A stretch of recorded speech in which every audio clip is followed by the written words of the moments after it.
नमस्कार,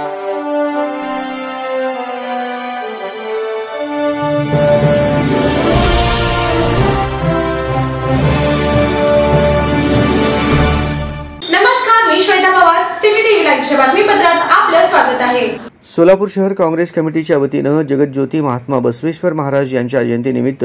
कोंतम चौक येथील महात्मा बसवेश्वर महाराज यांच्या पूर्णाकृती पुतळ्यास शहर अध्यक्ष चेतन नरोटे यांच्या हस्ते पुष्पहार अर्पण करून अभिवादन करण्यात आले। माजी आमदार विश्वनाथ चाकोते, महाराष्ट्र प्रदेश यंग ब्रिगेड अध्यक्ष सुदीप चाकोते, नगरसेवक विनोद भोसले, महिला अध्यक्षा प्रमिला तुपलवंडे, सुनील रसाळे, अंबादास गुत्तीकोंडा, तिरुपती परकीपंडला, आप्पासाहेब बगले, अनिल मस्के, शिवशंकर अंजनाळकर, मल्लीनाथ सोलापुरे, संजय गायकवाड, नूर अहमद नालवार, लखन गायकवाड, सायमन गट्टू, नागेश मैत्रे, मोहसिन फुलारी, श्रीकांत दासरी, शोभा बोबे, करीमुन्निसा बागवान, धीरज खंदारे, नीता बनसोडे, देवेंद्र सैन साखळे, आप्पा सलगर, अभिलाष अच्चुगटला यांच्यासह इतर मान्यवर उपस्थित होते।